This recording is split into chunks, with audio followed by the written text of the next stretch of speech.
तो प्रणाम भाई लोग। हमनी के आज नया टॉपिक पर एक बार फिर बात करता इंसान। हमनी के जो टॉपिक बावे ई टॉपिक बा कि रोड में हमनी के गाड़ी केंगा चलावे के बा, कौन तरीका से गाड़ी चलावे के बावे। हमनी के जितना समझ में आवता उतना रोल को बतावे के प्रयास करम सन। तो देखी, रात में का होला कि रोड जोन बावे बहुत ही खाली खाली मिलेला।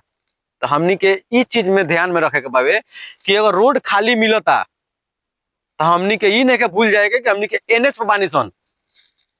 काहे से कि रात में एनएच पर कभी कभी रोड खुला मिलेला, अचानक से भी गाड़ी आ सकत हवे। तो वो लोग से हाथ जोड़ के बिंदी रही कि जौन हमनी के जिंदगी मिलल बावे बहुत ही मूल्यवान जिंदगी बा, बहुत ही अनमोल जिंदगी बावे। ये जिंदगी के बहुत सही तरीके से लेके चले के बावे, संतुलन बना के चले के बा हमनी के। तो अगर गाड़ी रात में चलावता नहीं एनएच पर, तो वो लोग से हम एक बार जरूर कहें कि 40 से 50 के स्पीड में गाड़ी चलाई एनएच पर।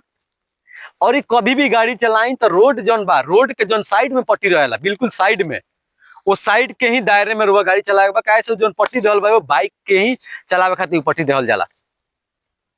ताकि रात में का कारण बावे, रात में जो हमारे ड्राइवर भाई लोग बालो, ट्रक के जो हमारे ड्राइवर भाई बालो, उनका लोग लगे टाइमिंग कम रहेला, कम समय में ज्यादा दूरी उनका लोग तय करे के रहेला। जौना के कारण से वो लोग गाड़ी जोन बावे कि ओवरटेक करके चले लालो, वो चीज हमनी के भूला जानी सन।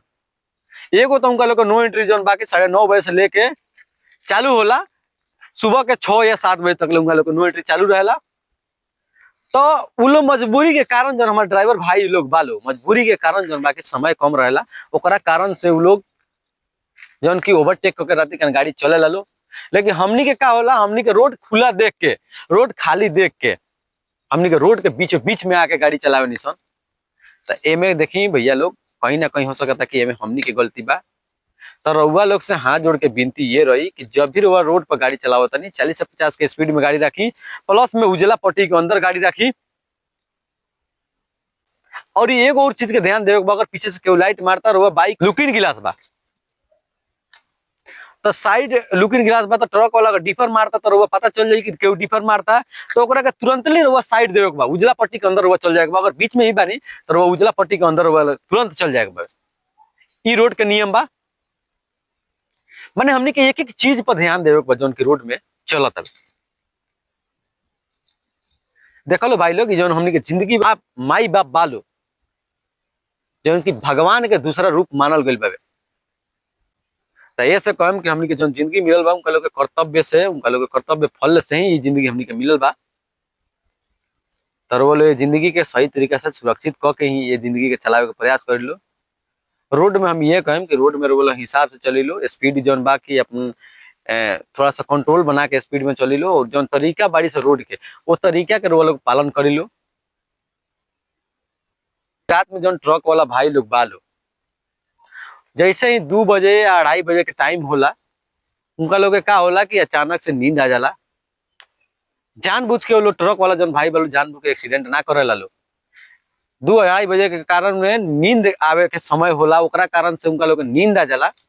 ज्यादा कारण से सामने वाला ट्रक में टक्कर मार देला लो, चाहे खाई में चल जाला लो। कारण कहा, नींद। समय भी कम बा और नींद भी आवता, सही टाइम पर गाड़ी भी चौपावे के बा। तो सब चीज करते हुए भी सब चीज एक संगे ना होला, एक के कारण से उनका लोग नींद आ जाला। तो कितना लोग हमारा भाई के लोग के एक्सीडेंट भी हो जाली सन, कितना भाई हमारा ट्रक ड्राइवर मर भी जाला लो। तो एमे हमनी के सतर्क रहे के बावे। रात के टाइम में 2 बजे 4 बजे अगर हमनी के एनएच पर सफर करता है तो हमनी के इतना दिमाग में जरूर रखे ट्रक वाला भाई लोग के नींद आवे के समय रहेला। तो बस हम इतने कहें, ओकरा बाद हाथ जोड़ के विनती रही वो लोग अपन जिंदगी जो बात सुरक्षित रखी लो और सही तरीके से चलावे के प्रयास कर लो। ओकर बाद भगवान से हम प्रार्थना करम कि जे भी हमारे वीडियो देखता है ओकरा के भगवान सही तरीका से, सही अच्छा तरीका से हम लोग के रखी। भगवान कोनो प्रकार के दिक्कत मत दी। बस इतने कह के जय भोलेनाथ, जय बजरंगबली, जय हिंद, जय भारत।